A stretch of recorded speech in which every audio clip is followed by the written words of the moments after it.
I love when I go into a truck and the check engine light's on and I'm going to my ops team going, how long has this been on? I seen a guy got a truck sold to him with tape behind the cluster, but you'd never see it because the tape was behind it. Welcome to Movified Wednesdays. Let's go. Welcome to Movified Wednesdays. Welcome back to Movified. I'm your host, Mark Hirschi, owner of Salmons and Ellis Moving and Storage, located in beautiful Vancouver, British Columbia. And it is Movified Wednesdays. Wednesdays are never possible without my co-host, Mr. Stephen Reed, owner of Big League Movers out in Memphis, Tennessee, on deck deliveries, and also Ready Rolls.com. Thank you. Thank you for the intro. Thank you for the intro. If you need a VA, Venmo. Thank you. I appreciate it. No problem. Ding. It's done. It's done. I'm stoked for today's episode. It's great because, you know, one of the biggest things is truck repairs, right? Truck repairs to me are like one of the biggest silent killers of profit in the moving industry. My biggest pet peeve all the time, and Peter, we're gonna chat about it, is, you know, a truck has to go in to get we call it an MVI. Stephen, what do you guys call it for the yearly inspections? Yeah, the same thing. Yeah. DOT inspection, right? The DOT. Yeah. DOT and you think everything's all great, everything's fine and dandy, and then they go, oh, wait a second here, and then you're handed with like a $10,000 bill, or you got to order a part, Peter, and you realize that one part just to get your MVI done is like a $2,000 part, and has to do with a stupid window, a driver's side window. So yeah, you can see already my face getting super red on this. But look, I hope we don't go too deep on the window thing. Well, look, most owners don't actually know if they're being helped or they're being taken advantage of. We all go through it. It's all assume we're getting taken advantage of, right? Oh, all the time. So I'd really like to introduce Peter Ostracil from ATI Truck Repair. He is a hometown boy from me in my neck of the woods. He is Salmon's and Ellis's heavy duty mechanic, handling all of our trucks. So welcome, Peter, to the show. Thanks, guys. Thanks for having me. No problem. I finally have a local, Steven. I finally actually have a local. Steven always finds all his locals on there. I finally get a local Vancouver resident to come on the show. So, oh my goodness. Well, today we're going to be breaking down, is your mechanic ripping you off? How to save on truck repairs, how to avoid disaster when buying used trucks, and how to find a mechanic you can actually trust. Guys, if you're just tuning in, stay in because I think this episode is going to save us all a lot of money. I think we're all going to learn something about a pretty big bill for all of us, a pretty big spot on the P&Ls. Yeah, 100%. Well, today's pre-trip is actually brought to you by Movified Masterminds. We talk about it all the time every Wednesday. It's the Movified Mastermind group. This is growing. We have multiple groups in play. And why reinvent the wheel on topics that we talk about all the time when we can have business owners come together? It's very strict. You know, we talked about it even last week. We want our moving company owners to be present. We want them to be involved. We curate and moderate the topics each month that we go over, and then we sit down and discuss. And I'll tell you, 99% of the time, everyone's answers are completely different, and you'd think they'd be the same. They are different, and we all walk out there learning something.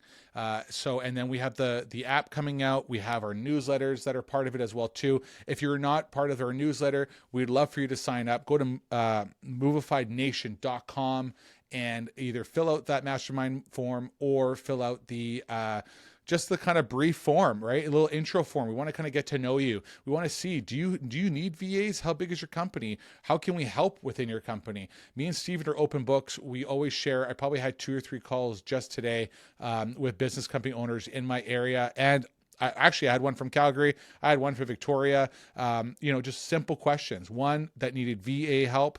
One that was looking for how from a past episode on how to introduce valuation within their company to make a larger consumable within their company. So, hey, Yeah, listen. we need to have Jeff back on that. I think we need to plug in Jeff again to elaborate on that valuation. Yeah, it was great. It was Got some great. interest on that. But along with Movified, we all know I came out with a book at the beginning of the year, The Moving You said Mindset. open book. You let me in here. I let you in. Said open I book. let you in. And today we are on day 32. Let us not become weary in doing good. Galatians 6:9. February, No, man. well, February. I'm going to correct you. Oh. We're on day 35. Oh my goodness. I'm going backwards. Yeah. Here. My apologies. Yeah, well, our listeners can figure out we're pre-recorded a little bit, but today live is day 35. I know. I was thinking of yeah. Sorry. Yeah, I was looking at the got Friday you. instead of the Wednesday. The plans of the diligent lead surely to abundance. Proverbs 21:5. Many leadership pressures are preventable. 100%. In the moving industry, stress often comes from lack of preparation, bad scheduling, unclear communication, last-minute decisions, poor forecasting, and inconsistent planning. Come on, we all go through this. This is why Stephen gets up at like 2:30 in the morning, so that by the time everybody is ready to go in the office, it's go time, right? We as leaders, we have the pressure that sits on us, but it's also preventable.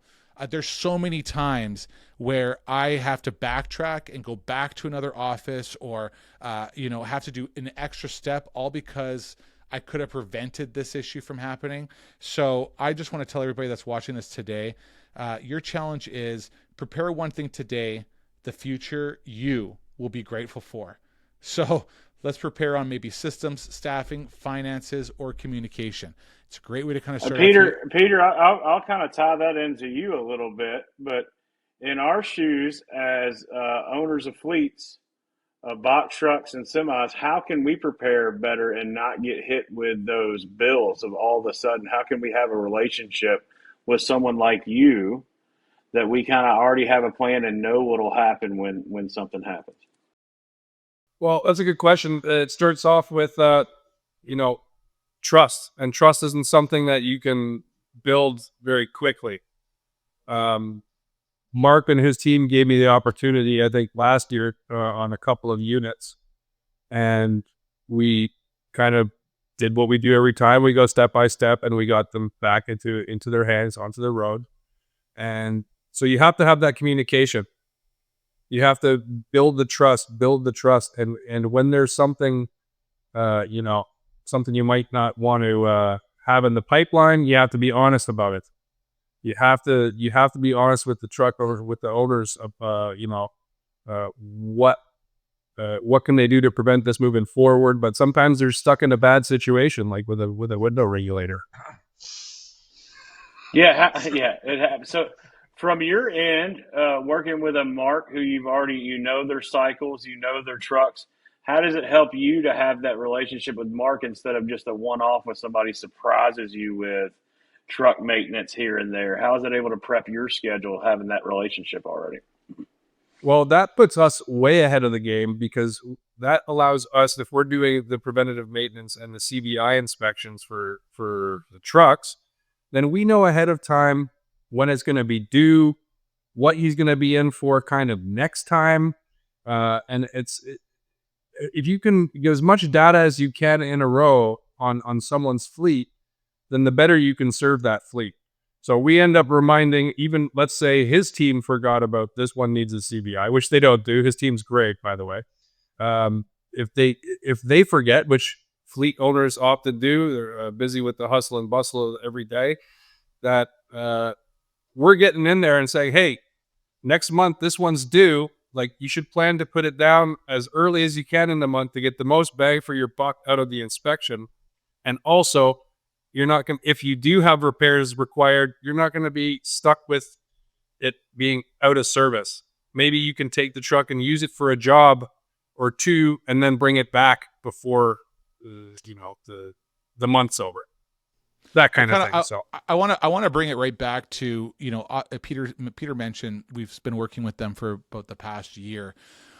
Obviously, I've been in the industry for a lot longer. I've owned Salmons for a lot longer, and some of the key factors, and we talked this on the show. We've been to conferences, Stephen and I, where, we've heard hey, I really want to work with someone, like a real estate office, and we send them a box of donuts, and in there we take a donut out, or, we say, hey, we're the sweetest thing to be part of your team. Or we send a pizza and we take a slice out and say, hey, like we're the missing piece, right? To a successful move. Peter and his team, when they came and approached us, I didn't know who they were. They would come in, they would talk. Obviously, they were talking to our ops manager and our team over in dispatch, and I was like, "Who brought all the coffee?"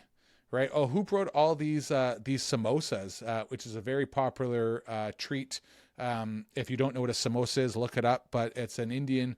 I don't know, what is it like. It's like an Indian empanada. It's potatoes and peas and spices in a little shell. Yeah, with great sauce and dipping sauce, and there'd be like a box of that there. They came saying, "Hey, here we are. We want to be friends with you. We want to work with you." And it automatically was like, "Who are these guys?" Right? And then when we sat down with our ops team and with Peter's team and said, "Look, we have a large fleet." Just like Peter said, when you have a large fleet, you're busy, you lose track of time.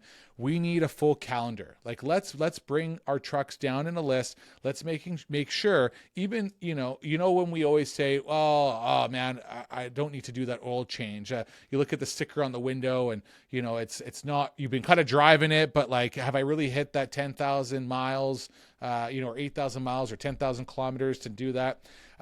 If our trucks are not being used as much, we still get that brought in. We still want an A and B service. We still want to know what's going on. And so there's just been this calendar that's been built out with the mechanics team, our team, so that Peter knows, hey, listen, you have trucks coming up for inspection. Hey, the last time you did this service was X amount of months ago. It's time for you guys to come and bring this in. And that's about just doing preventative service. Now, we are, again, Stephen, you and me, going completely off script, because I really kind of, going, well, this is how we do it. We just throw out questions and we just make it happen. But this is a great stepping point to how can I prevent having issues with my trucks. But let's rewind this right back, Peter. How does an owner know if their mechanic is ripping them off? That's a great question. The simple answer is you don't, right? You don't know. You need, and that's been Movified. No, I'm joking. You need to build trust with your mechanic.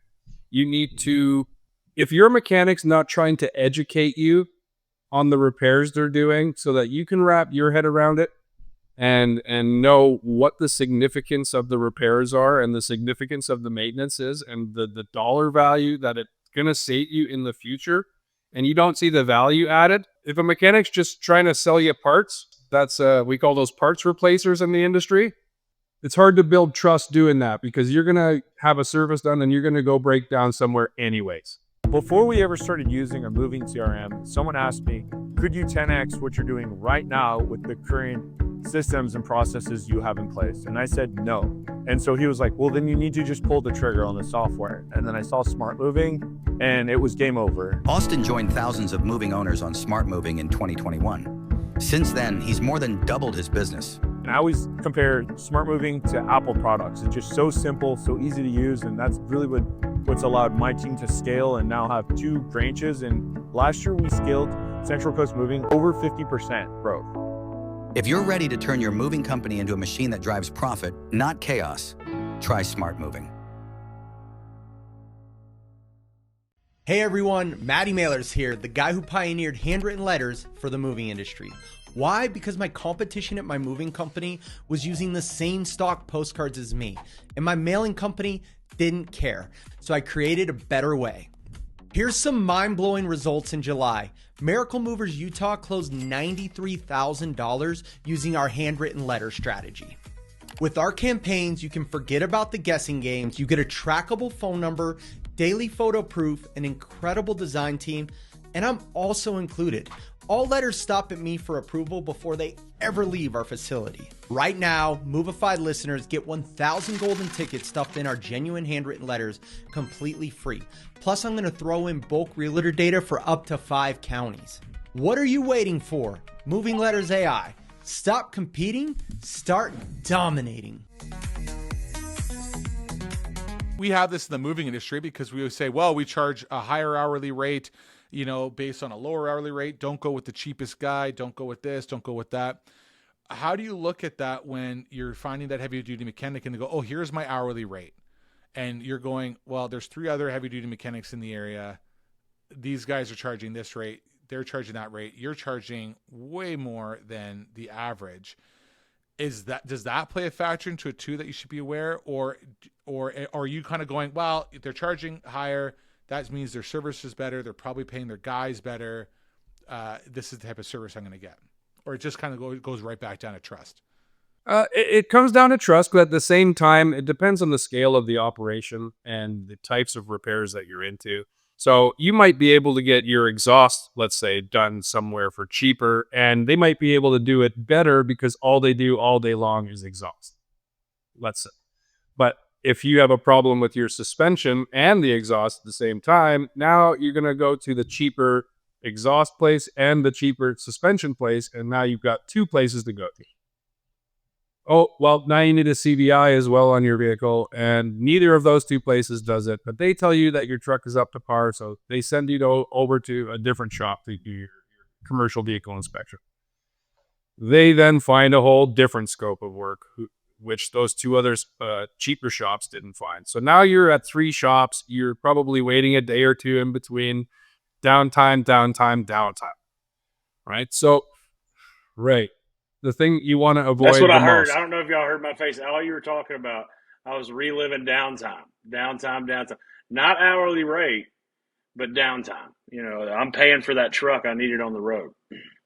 Right. And also, if you're like we are, we're very competitive in our industry. We're not the most expensive. We're also not the cheapest.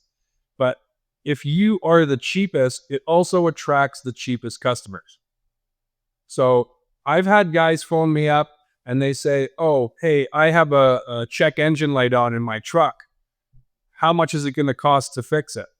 And I said, I don't have a crystal ball, right? So I say, I don't know. I have to see the truck first. Like, how much is that going to cost?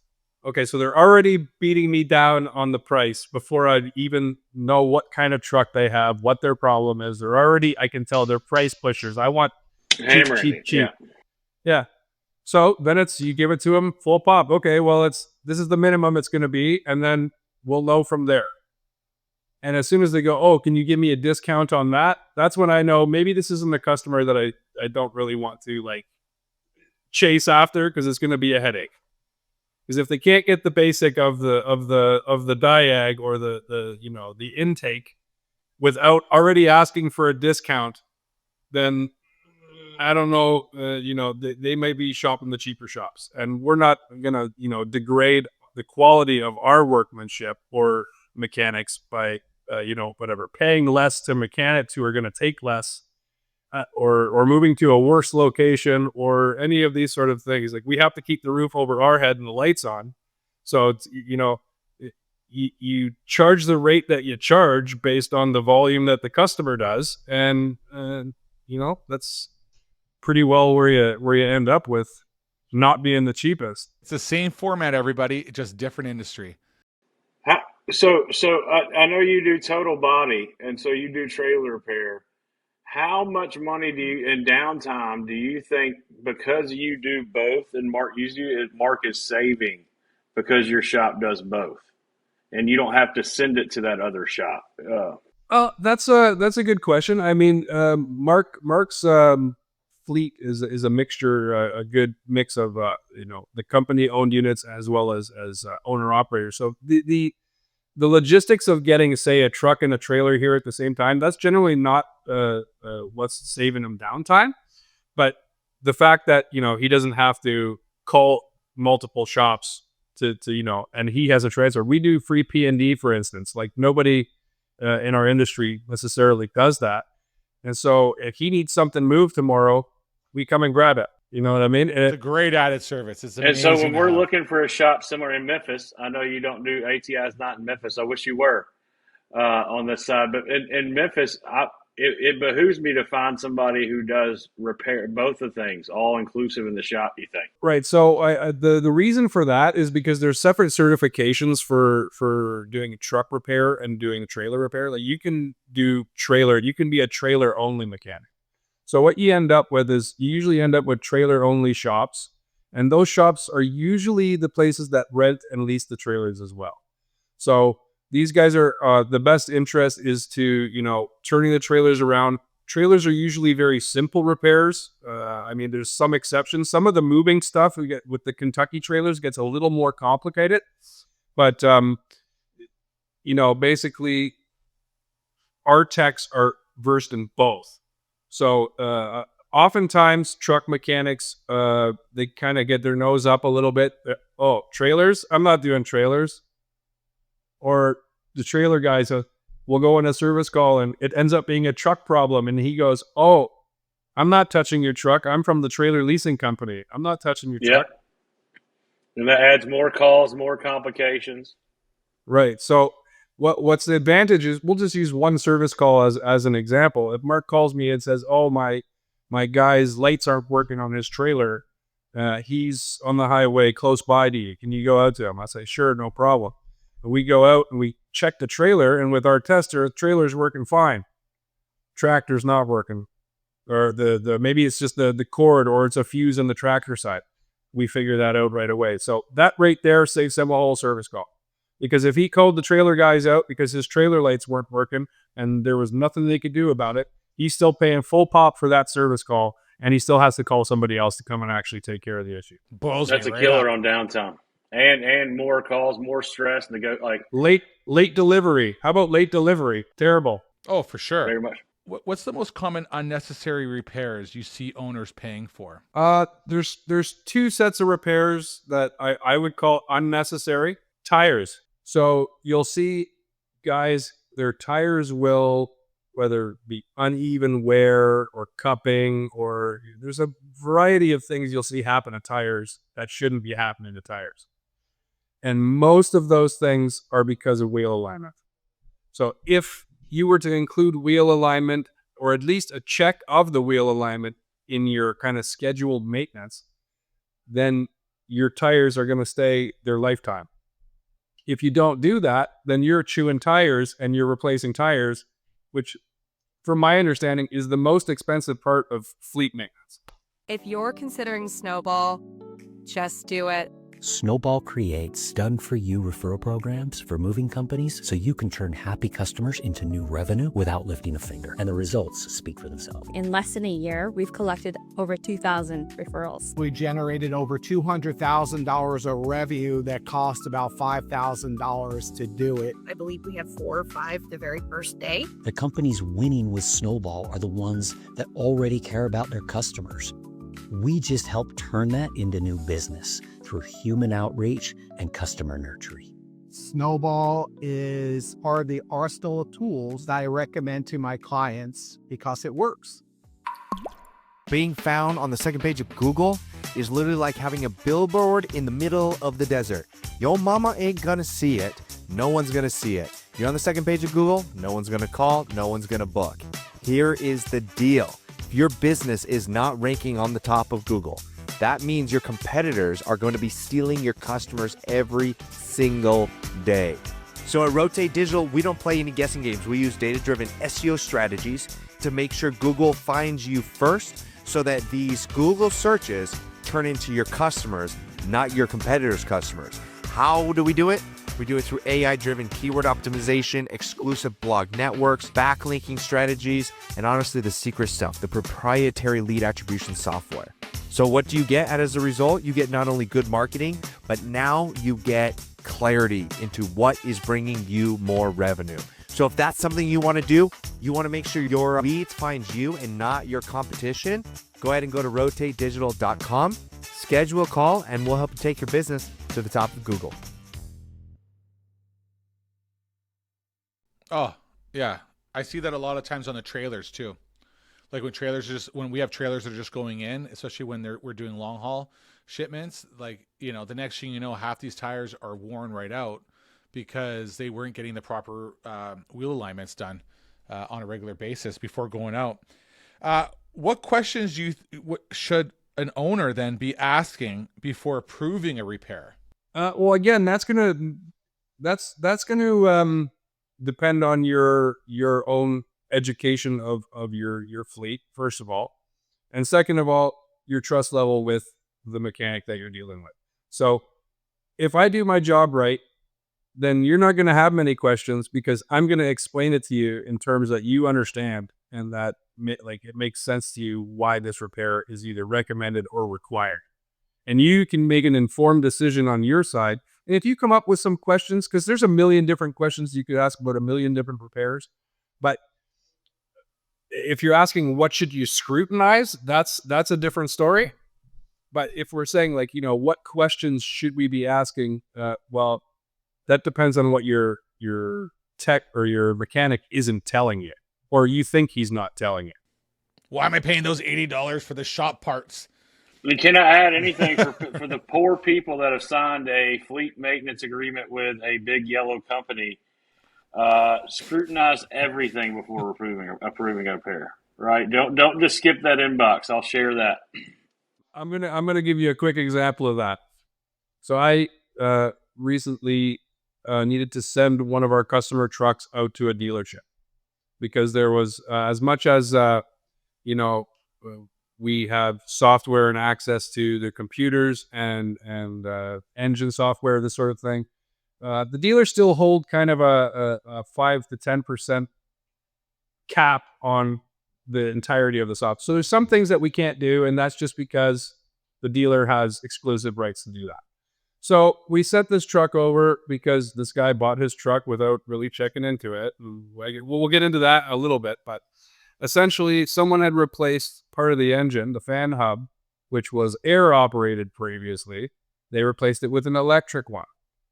And they didn't have whoever did that change the parameters of the engine. So, of course, you get your little check engine light. Why isn't the check engine light going out? Well, it's not calibrated properly. Okay, we sent it to the dealership. We checked it all over. You need to calibrate it. They go, okay, we calibrate it. Check engine light's still on. We have to check the wiring. I know how the wiring thing goes. So I said, okay, you have straight time up to 3.5 hours to figure out the problem. They said, great. How much do you think the bill was? If you had to guess, not dollar figure, how many labor hours do you think they charged me? I was going to say 16. It's the first thing that came to my mind, but 3.5. Well, I said, straight time is something you do where if they figure it out in 1.5 hours, they charge me for 1.5 hours. So they came back to me without a story saying, okay, it's fixed. Here's your bill. 3.5 hours that you approve. Oh, okay. Okay. Great. Okay. So they're going to charge you anyway and get it done. Yeah, that's the experience I've had. They have stretched out stuff with me, like to that point of ChatGPT's helped me out a little bit on auditing certain mechanics a little bit and saying, hey, the damn truck manual says this doesn't take this long to do on this truck, and they've charged me for 2 days of labor. I'm going, guys, you gave it back in a day and a half. So I've caught them with some Right. ridiculous things. So just check those invoices from those major companies. There's a sense of knowing some of the basics on your trucks, especially if you're in the logistics field, to kind of have an idea of what's behind the hood of your moving trucks, especially when you have a Hino and a Freightliner and International. You have the variety of different trucks to work that are on your fleet. But it's just like I tell anybody, look, if you have moving questions, I'm here to give you full answers on how your move should go.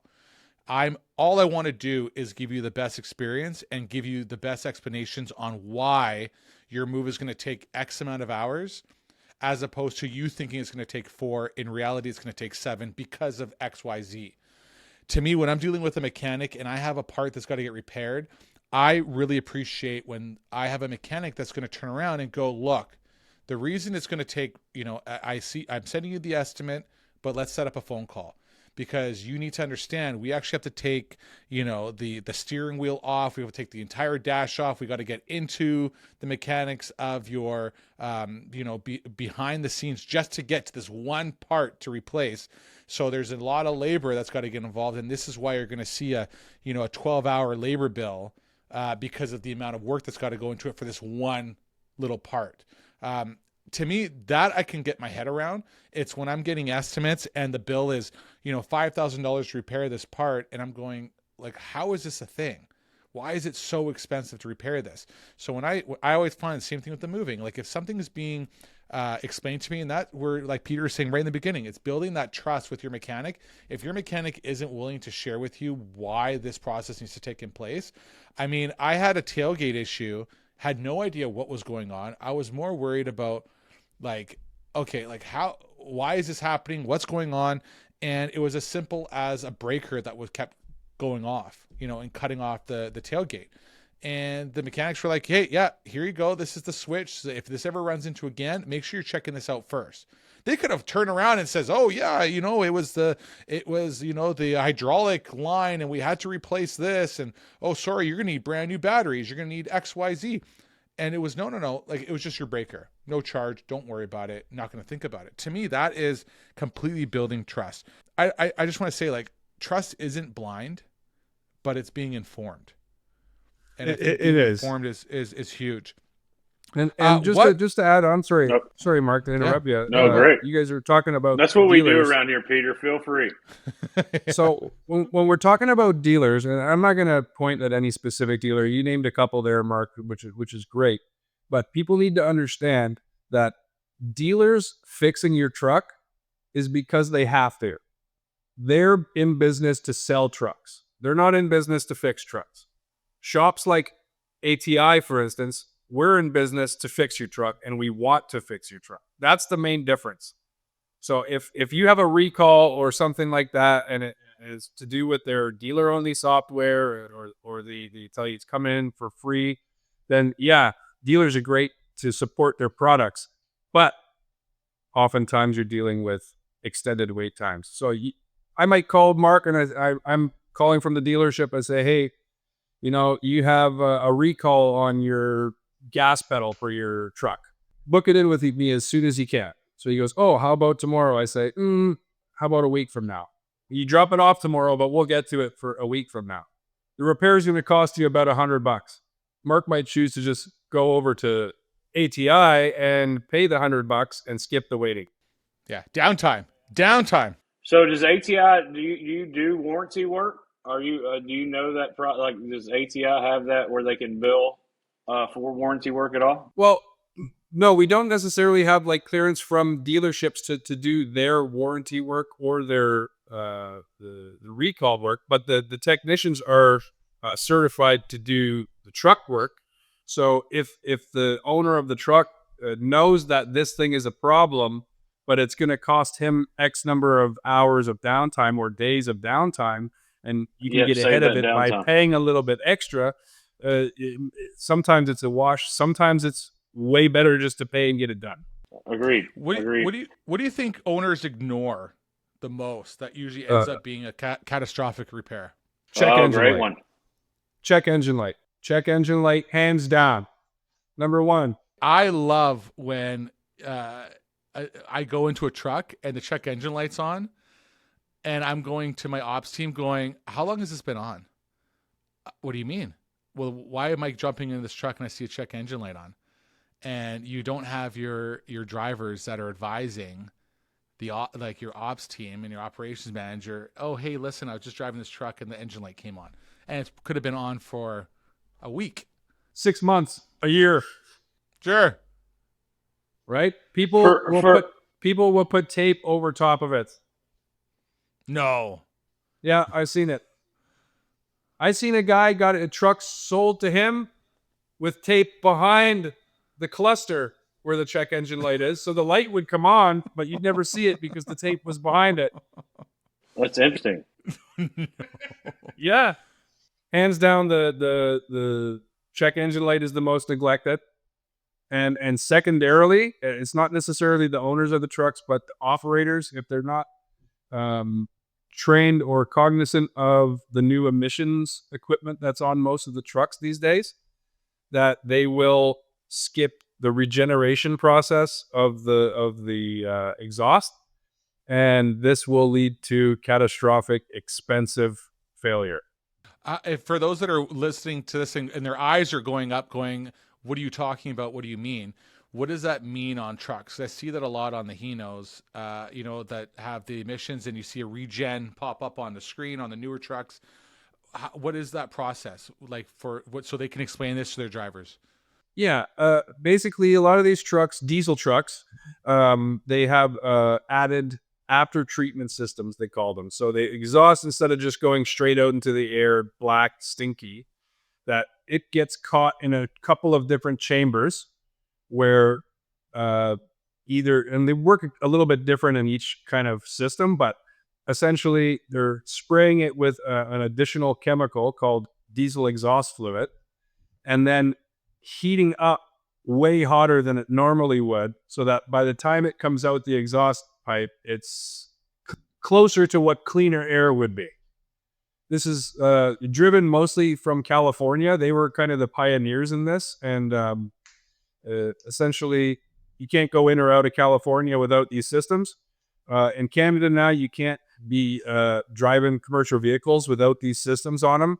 If you get pulled over, you'll get a fix-it ticket to restore the system back to factory, which is kind of wild, because a lot of guys will try to cheat. They'll try to delete the system. They trick the computer into thinking it's still there. They'll run a straight pipe through it, and out comes the stinky black smoke. But if you're caught doing this, then it's big, big, big problems. And I mean, it's bad for the environment as well. But it's especially bad for you if you have to go and restore this thing that you paid to delete. For all us guys in the southern states here in the U.S., like me in Memphis, and we're about to get a this doesn't usually happen, cold spell where we're under freezing temperatures for about 2 weeks.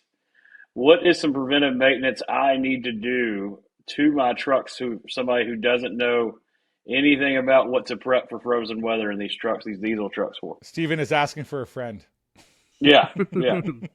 We're about to get some snow.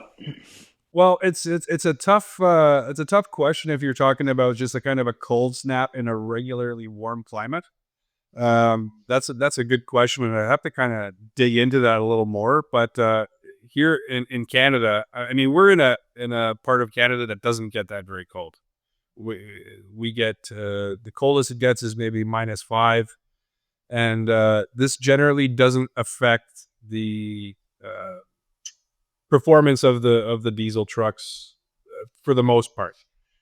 So if you're looking to get ready for the cold snap, you just gotta make sure basically you're topped up with at least winter windshield washer fluid, because if you're using the normal summer stuff, then sometimes that will freeze actually when it hits the window and makes it even worse. But I mean, -0 to -5, even to -10, you don't have much to worry about. It's when you start going into the -15, -20, and sorry, this is Celsius.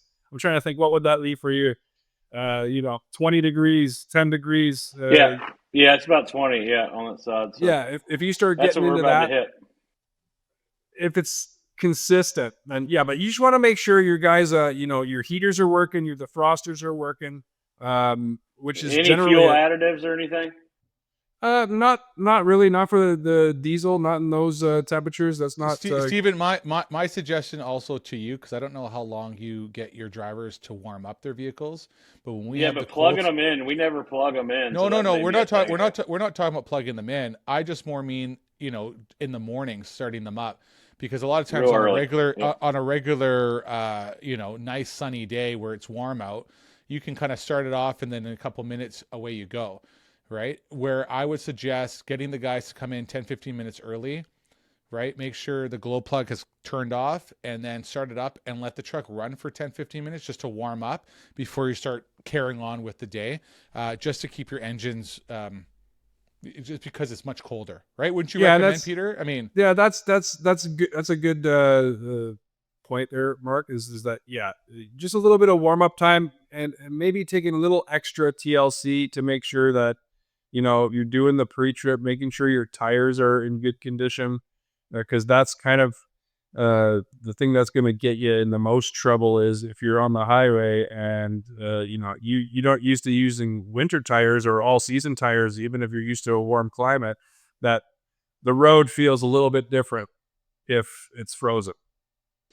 How much do y'all value the idle time versus the mileage in your spot, Peter, when you're looking up a truck?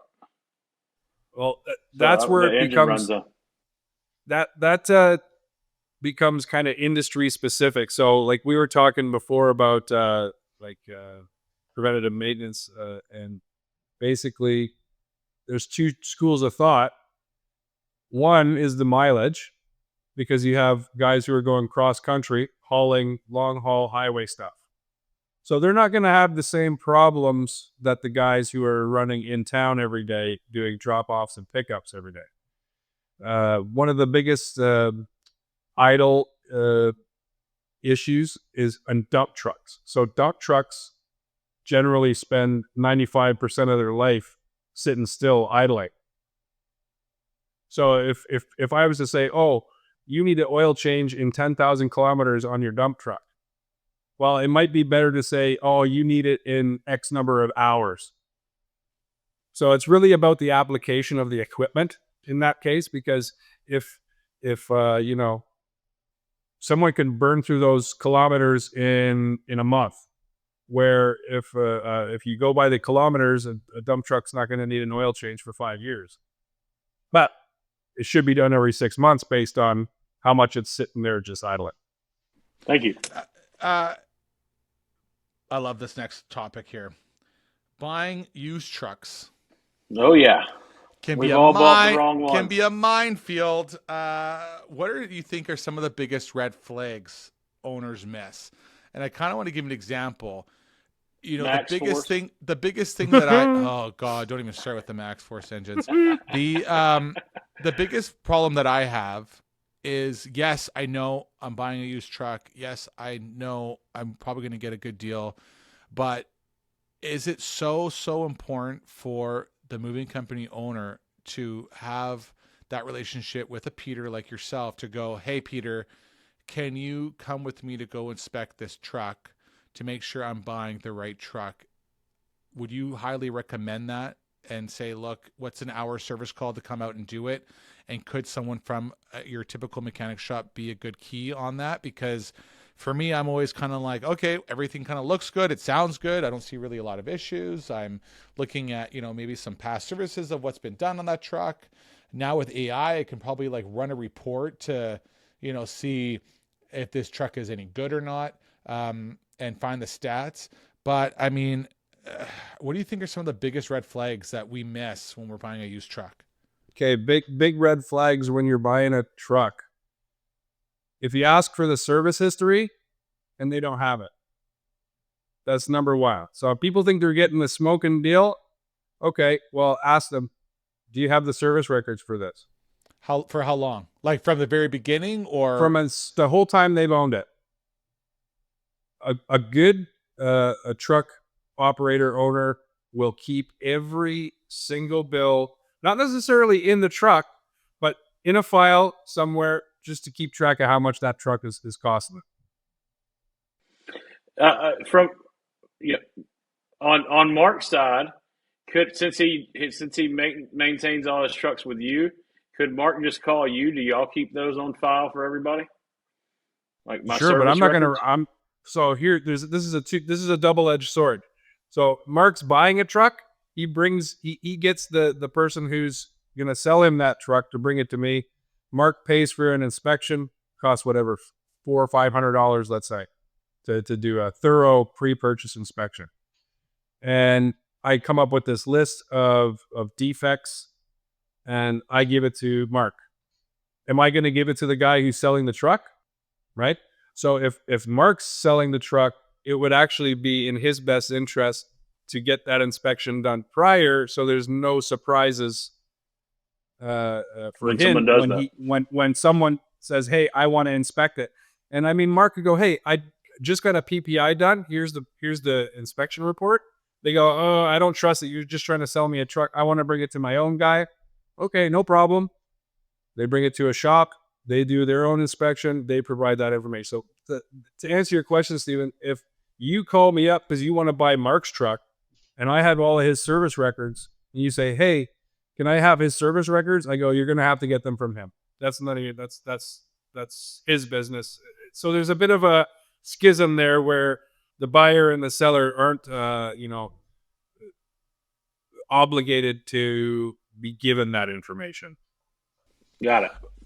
Now, at the same time, too, if I am looking to buy that truck and they have all their shop records with, let's say you, right? Let's say you're their mechanic, and I say, okay, great. I tell the seller, hey, listen, go phone your mechanic shop, let them know I'm calling them, or have them email me the shop records. A good mechanic shop would have the records of what's been done anyways on that truck. With Of course. And again, so now if Steven asks me, oh, can I have the records for Mark's truck? I say, ask Mark. And he calls Mark and says, Mark, do you have all those records, man? I'm more comfortable buying the truck if I know all the service records. And he goes, they're at ATI. Okay, well, they're not going to release me the information, so can you call up ATI? Mark calls Peter. I say, hey, Mark. He goes, hey, can you give Steven the service records, please? I say, no problem. And that's another perk of using a shop like ATI. That's another part of the trust thing too, right? Like I'm not going to take Mark's information and try to leverage it on the next guy. Does that make sense? Let's say you're at like an auction house, or you're buying a used truck vehicle, and you go ahead and buy it. Should you automatically be bringing it to your mechanic shop to just get a brand new MVI or brand new oil change, like just to make sure that it's being done, or just kind of run with it? It'd be, if you have a trusted shop, you should always take your auction. I mean, depends on, because they're doing their due diligence usually at the auction house to give you all the information they know about it.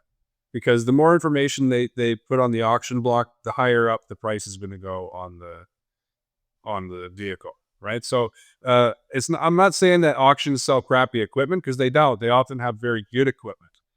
But the idea is that if you don't trust what's being presented to you, maybe you got this what would be normally a $30,000 piece of equipment, and you got it for $10,000.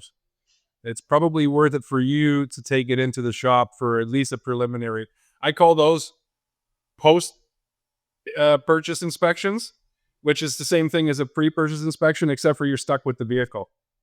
Well, I mean, I got to pick his brain on it. If he's buying a straight truck, are you buying a Hino, a Freightliner, an International, or a Mack? Straight truck. What are you looking for first?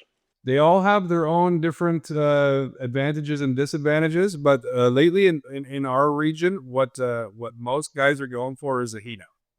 Hino and International are kind of number 1 and 2 interchangeably, and the reason being is they generally have Cummins engines now.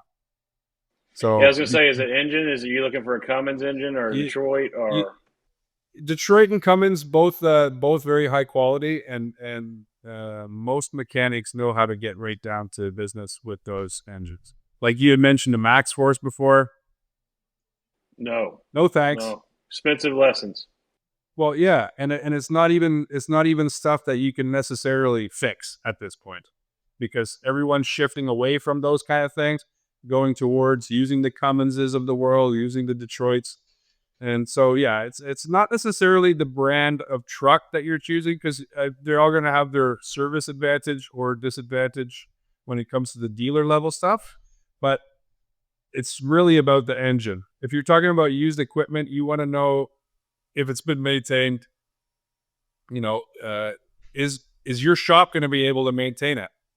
So, like, if me and you, Stephen, already have a good relationship, you say, hey, look, I'm going to buy this straight truck. What do you think about it? Well, we do the pre-purchase inspection, let's say, and we go, engine's great, but the rest of the truck's falling apart, or vice versa.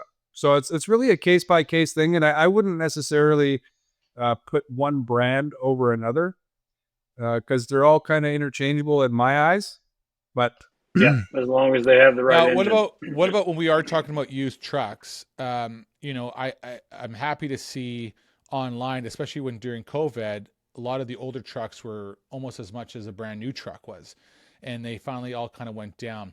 For those that are growing their fleet, don't really have that cash flow to go, man, I can't, I want to get into a brand new 2020, 5 or 2026 international or a Hino truck.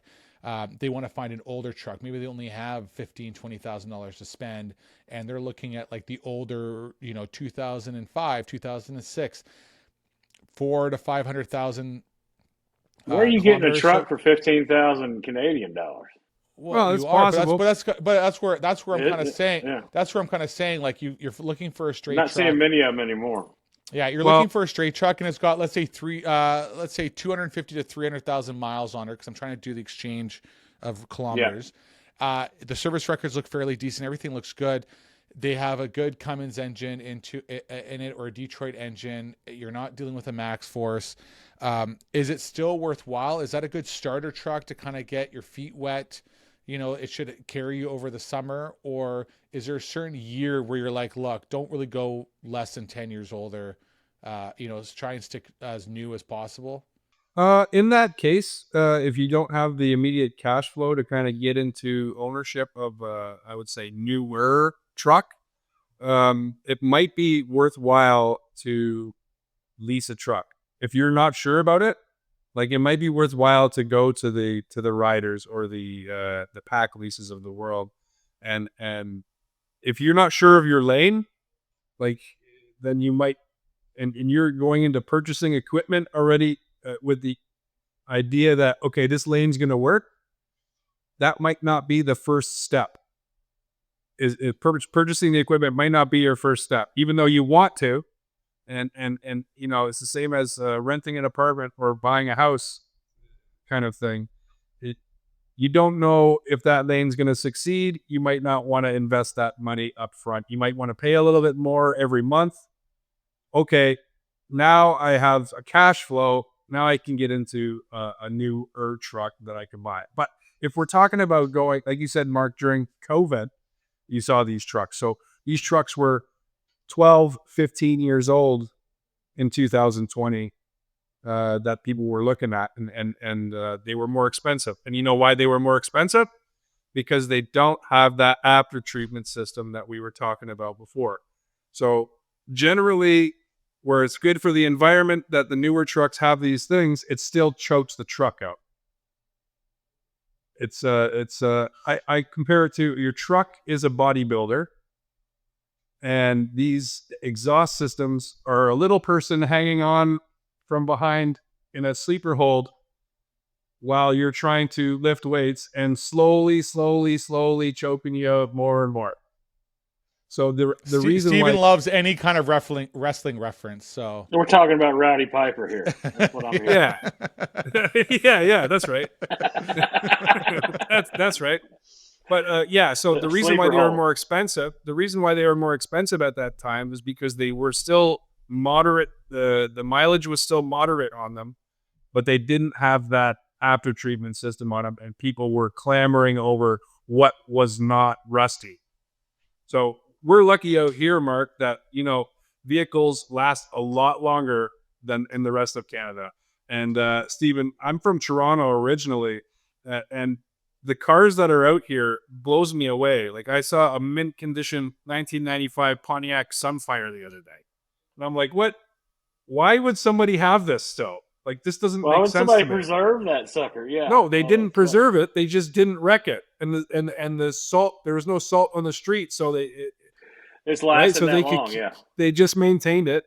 And that was one of the big things that I heard from another really good heavy duty mechanic, where I said, for Canadian listeners that are trying to go, because I said to him, man, I find so many great, extended cab, Kentucky trailer, moving trucks, barn doors, all in the States, as opposed to up here in Canada. Up here in Canada, it's like, here's this normal straight truck, roll up door, tuck away tailgate, and away you go. Right? Like your standard straight truck, done. And the advice I was given is stay far away from the East Coast because and stay far away from the Californias, but the Arizona and Arizona and California is kind of where you want to find your trucks to bring up here because you're not getting sucked with all the rust of all the salt. Because all the salt that's going around. That's going around. Back to these used trucks, we had an owner operator that recently retired. He had a 2006 Hino with like 200,000 kilometers. So like, I don't know, what is that? Like 180,000 miles maybe on there. Always maintained, always kept it, in good shape, other than like the roll up door or his tailgate, regular maintenance. There's no ever real main issues. Are those still good trucks then to buy? Like, are those still, like, if you find those kind of trucks with decent kilometers, where is the threshold, even if you look at the service records, even if you look at this, where, they're getting up there, they're at the 500,000 miles or kilometers. Like, is that, this could be a big problem in the future, like coming up? Expensive. I mean, it's a case by case basis, but age, I wouldn't say is something that indicates good or bad here. Mileage, also not necessarily something that indicates good or bad. What would be more pertinent in these cases? Because, for instance, if the truck doesn't have the after treatment, that's something you're looking for. That you actually check to see if you can replace that engine. Because you know what, you might you get the truck for cheap, $15,000, $20,000, $30,000, and then you're going to do an in-frame on it. It's going to be another $20,000. But instead of spending $150,000 for a new truck, now you've got a new old truck, right? So it's about checking for the support for these older engines to make sure that you can still replace them. Because if worst thing could happen is, let's say you get into a wreck and now you can't even rebuild that truck because those engines aren't available or. Yeah. I'm in one of those areas that you spoke about. I drive a 95 Bronco. Okay. I believe in the cigarette lighter as a necessity on the car, right? Did you get a cheap, is it a white one? Does it have a handprint on the back of it? No, I didn't get the OJ deal. I do have a white one, but it's got the red stripe. I got the two-tone, so I got the red stripe. I avoided it, but no rust. It's nice. I mean, it's just the area I'm in over here is it's just like where you're talking about with that Sunfire. It's good weather for a vehicle, and it's a big difference. You don't see many 95s without rust, but it's been in Memphis its whole life since 95. So. I got a question. So not to put Mark on the spot. I know Mark's your favorite customer while you're on Movified, right? But how long-term wise, how can we become your favorite customer in your life? How can we make your life easier to where you're like excited when you're getting a call from a Mark, or if you will, some of your clients? Well, basically what we try to do is kind of integrate ourselves, like our service teams, with the dispatch teams. So for instance, we have a group chat between ATI and Salmons, so that, instead of having to play phone tag or email or anything like that, we're able to even meme each other back and forth. Oh, I need my truck fixed. And then everybody has visibility, and it's, if you see the ding come up, oh, it's Salmons. Ooh, what's going on with them? Right. So the teams that communicate with you that way and buy into that communication standards are your favorites, right? Well, I would definitely check with your mechanics, the ones that you work with, and see also kind of what systems you use, right? I know, Steve, you're very heavy on Slack. We're a Microsoft Office Teams. We found out that ATI is as well too, and so we communicate through Teams, like messaging. So my ops team and their mechanic team constantly can communicate back and forth. If you have questions or anything else, it's like a quick text, but at least we have some type of group message where I'm involved. I can kind of oversee and see what's going on. Same thing with like something like Slack, right? Which I would highly recommend. Peter, It comes now down to the Dolly Dash moment. If you ever watch an episode, we're going to hit some rapid fire questions. You got 30 seconds to answer. Dolly Dash is brought to you by BHC Insurance, protecting movers from the risks that they can't afford to guess on. So, first question, Peter. One repair owners should always question. There isn't a single repair that every owner should always question. I think that brings us right back down to our trust and communication and education. So if you feel that your technician or your service isn't educating you and pushing you towards making the right choice, and you have a gut feeling that you're being steered the wrong way, then you should start asking questions about every repair that they do. Because if you feel like you're getting ripped off, you need to nip that in the butt. How on a diesel truck, how often should we get a PMI? I'll convert the kilometers. Depends on the truck. So if you have a newer truck, it's funny because you can actually over-maintain these newer trucks and void the warranty. So if you get like a new 2025, 2026 truck, the spec is actually for something like 60,000 kilometers or 80,000 kilometers. Now, no one's going to wait that long to do the maintenance. But at the same time, if a shop is saying, hey, you should be doing this every 20, that's a red flag right there as well. So that's 37,000 miles on the 60,000 on the conversion. On some of the new ones, for sure. Yeah, on some of the new ones. But on the old ones, we go 10,000, 20,000 kilometers, depending, but every 6 months for sure. If you haven't moved the truck, change the oil in 6 months. So is that like 6,000 miles? That is 6,000 miles. Good job, Mark. Thank you. I've been hanging out with you too long. What is... Been hanging out in Cali too long. That's right. What do you think... what's one habit that keeps trucks on the road longer? One habit that keeps trucks on the road longer is when you have an issue such as, let's say, for an example, a suspension shock, and one side is leaked out. When you change that one, you should change the other side as well. So it's being preventative in stuff that's not your general, oil change, preventative maintenance stuff. It's that there's a lifetime for any part in a truck will eventually break down. So if you say have a air pod that breaks and you have 4 of them, we used to have a customer who would change all 4. And you know what? He was with our company from inception till his retirement. And he had the same truck and his costs were consistent and he had very little downtime. So his idea was, you have 1 brake pot, change all 4. Now, everybody doesn't have necessarily the cash flow to do that all the time. But if you can do it, it's going to save you on the back end for sure. No, provided it's going to save you as well from service call costs, downtime costs, all of that sort of thing. So if you can, let's say we're doing 4 brake pods is $1,000. Now it's going to save you from doing 1 for $500 and then another 3 for $15, whatever later. Like it's scaling the cost. Doing the job before it needs to be done is going to save you money in the future.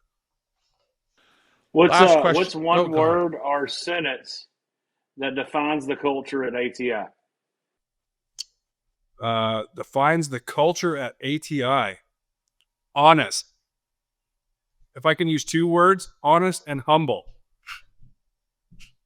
So these guys, the guys who own this company are the most compassionate guys I'd ever come across. That's why I stay here, and that's why I will continue to stay here. And what's their name? Anoop and Iqbal are the owners of the company. They founded in 2003.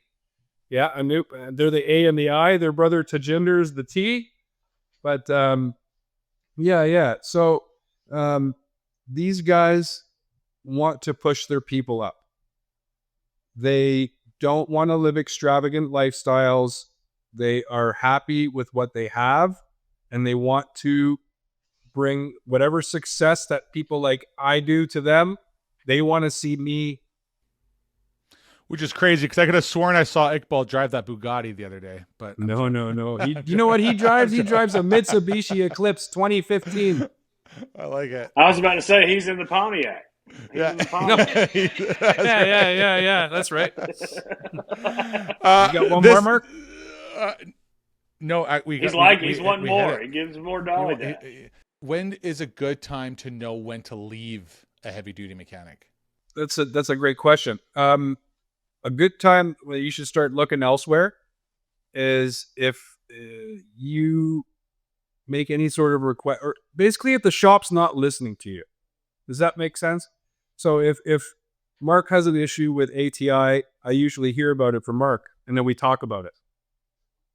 That's it. That's as simply as that's when you stay. If Mark's trying to get a hold of me and I'm ducking him, or if I start telling him, no, it's just the bill, pay it. Oh, like you're being unreasonable, this sort of thing. It's time to start looking elsewhere. What about the mechanics that were like, you know, you have this trust, and I mean, this to me would be a good time to get out. And this is why we got out of the last one, is you're bringing it to the shop, you're bringing it out to get repaired. You get it back. 2 days later, engine light's back on. Same problems, same issues, right? Or you're getting a line repaired, and then now the truck's on the road and the line blows, and you're like, did they actually even fix this stupid problem? You know, like how I just brought it in, and you're bringing it in for the same problem, and they're like, oh no, well, you know, our mechanic took it over. We don't know what you did. Like, is that not a red flag? That can be a red flag. However, I'm gonna play the devil's advocate a little bit on this one, because no shop is perfect. So, despite what anybody will ever try to sell you, no shop is perfect. And if a shop does 100% for you all the time, you're going to appreciate them 95%, right? But if you have an issue with a repair and you bring it back to them, it's what they do then that really makes the difference. So if that 5% of the time when you're not satisfied, if the shop's not going over and above to explain to you why this happened or how this happened. So you said, for instance, a check engine light comes back on. A lot of these after treatment problems, there's a 10-step diag tree.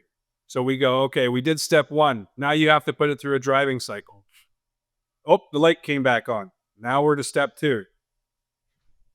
You drive it again. Oh, came back on again. Now we're at step 3. So what happens is, depending on the level of neglect with the system prior, that we could be looking for step 9, but we can't get there until we go 1, 2, 3, 4, 5, 6, 7, 8, 9. So a lot of people, I've had lots of, single mover, especially owner operator guys, get upset about this exact thing, where they go, you said you fixed this. Well, no. We got it one step towards fixing it. And it's hard. That's a hard nut to crack, Mark, because there's nothing you can really do about it except for drive the thing for tons of hours, and then it's going to show you the next problem. Right. So, like, there's very long 30-second answer. Oh, I thought we were done the dolly dash. Yeah, I thought we were too. I thought you were tired. No.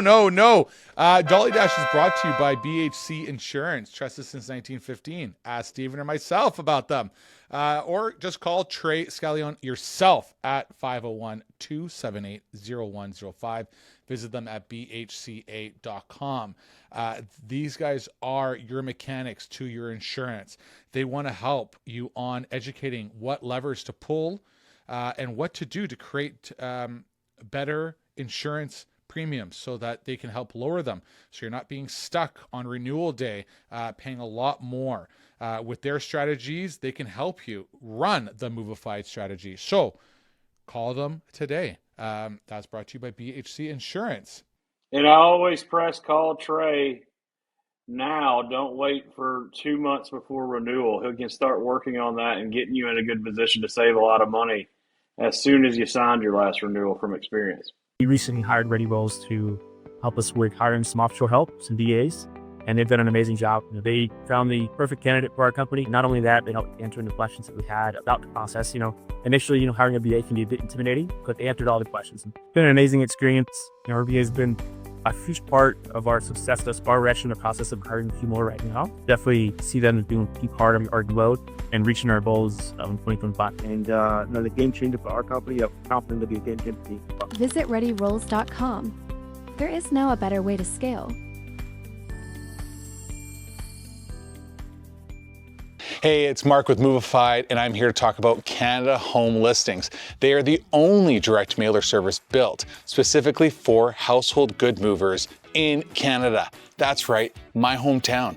They help moving companies reach homeowners the moment they list their home with proven mail campaigns that drive results.